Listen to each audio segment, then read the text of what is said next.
मेरी जिज्ञासा है कि वो ऐसे कौन से जीव हैं और ऐसा उनका कौन से कर्म का उदय होता है कि वो दीक्षा नहीं ले पाते। देखा जाता है कि वर्षों वर्ष तक वो भैया जी या दीदी तो रहते हैं लेकिन वो दीक्षा नहीं ले पाते। उनके ऐसे कौन से कर्म का उदय है, कृपया मेरी जिज्ञासा का समाधान करें। वंदामी। ऐसे अनेक अनेक व्रती हैं जो दीक्षा नहीं ले पा रहे हैं। वर्षों वर्ष व्यतीत हो गए लेकिन अभी तक उनका घर छोड़ने का मनोभाव बना ही नहीं। घर में रहते रहते उनके लिए अनेक अनेक बीमारियां ऐसी हो गई कि अब वह घर से निकल भी नहीं सकते। ऐसे अनेक श्रावक भी हैं जो चाहते तो हैं हम व्रती बन जाएं, चाहते तो हैं हम दीक्षा ले लें, लेकिन वह दीक्षाएं नहीं ले पाते। व्रतीगण दीक्षाएं नहीं ले पाते। क्या कारण है? उसका मुख्य कारण है चारित्र मोहिनी कर्म।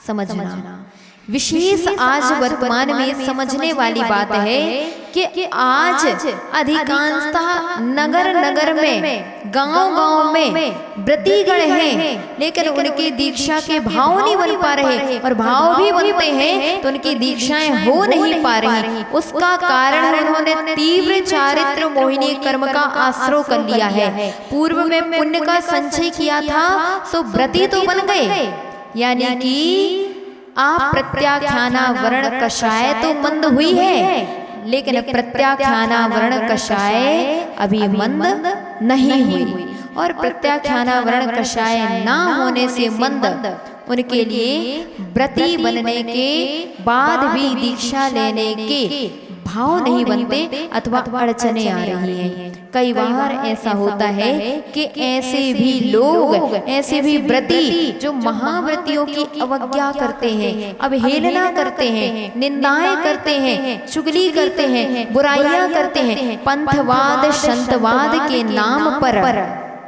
ये मेरे साधु हैं, ये मेरे महाराज हैं, मेरे संघ के महाराज हैं, ये पराये महाराज हैं, ये दूसरे संघ के साधु हैं। तो इस प्रकार का पक्षपात जो करते हैं, मेरा और तेरा, ये मेरे गुरु के शिष्य हैं, ये अन्य गुरु के शिष्य हैं। और जब इस प्रकार के परिणाम होते हैं तो हम लोगों ने आंखों से देखा, दो संघ के साधु थे, ये हमारे गुरु के शिष्य हैं तो उनकी वंदना तो की, लेकिन दूसरे गुरु के शिष्य थे तो उनके लिए नमस्कार तक नहीं कर पाए, उनकी वंदना भी नहीं कर पाए।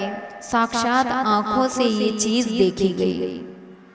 और वंदना जो उन्होंने भेदभाव परख की है, एक की एक की नहीं की, यानी एक से राग किया, एक से द्वेष किया। और जहाँ राग द्वेष होता है वहाँ चारित्र मोहिनी कर्म का आश्रय होना प्रारंभ हो जाता है। और जो चारित्र मोहिनी कर्म का आश्रय करता है उसके लिए चारित्र लेने के भाव बनते ही नहीं है। अगर बनते भी हैं तो उसके जीवन में इतनी अड़चने आती है कि वह चारित्र को धारण नहीं कर पाता।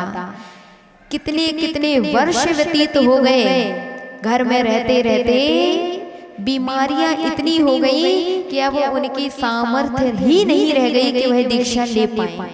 इसलिए कहते भैया, ऐसे लोगों से हमेशा हम यही कहेंगे कि भैया आप लोग ज्ञानी जीव हैं, सम्यक दृष्टि जीव हैं, और आप ही लोग अगर ऐसा करने लगे तो बेचारे श्रावक क्या करेंगे। आज श्रावकों में इस प्रकार का भेदभाव प्रारंभ क्यों हुआ है? ऐसे ही व्रतियों से सीख कर, ऐसे ही व्रतियों को जब भेदभाव करते हुए वह देखते हैं तो उनके मन में भी ऐसे ही भाव जागृत होने लगते हैं। फिर वह भी इस प्रकार के भेदभाव करते कि एक को चौका लगाएंगे, दूसरे को चौका नहीं लगाएंगे, एक की भैया व्रती करने जाएंगे, दूसरे की भैया व्रती करने नहीं जाएंगी, एक की सेवा करेंगे, दूसरे की सेवा नहीं करेंगे, क्योंकि उनके मन में बिठा दिया जाता है कि हमारे साधु हैं और ये सब पराये साधु हैं। देखिए, इससे किसी का बुरा नहीं हुआ।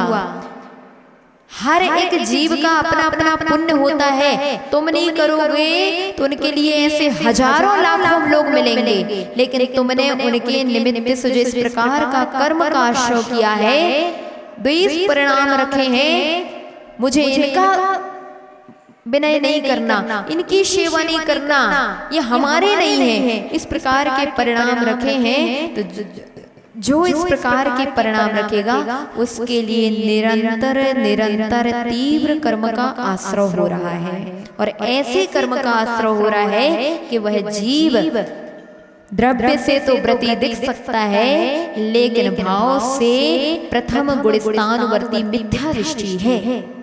बहुत बड़ी बात है, बहुत बड़ी। यानी हो सकता है दिखने में वो आपको सम्यक दृष्टि दिखे, व्रति दिखे, सफेद वस्त्रधारी ब्रह्मचारी और ब्रह्मचारिणी दिखे, लेकिन आंतरिक परिणामों की अपेक्षा सिद्धांत ग्रंथों के अनुसार वह जीव अभी पहले गुणस्थान यानी मिथ्यात्व गुणस्थान में पड़ा हुआ है। इसलिए विशेष इस बात पे ध्यान रखें। आज इस प्रकार की जो प्रक्रिया हो रही है वह बिल्कुल भी उचित नहीं है, ना हमारे लिए है, ना समाज के लिए है, ना अन्य किसी और लोगों के लिए है। तो जरूर इस बात का ध्यान रखें, इस प्रकार आपकी जिज्ञासा का समाधान।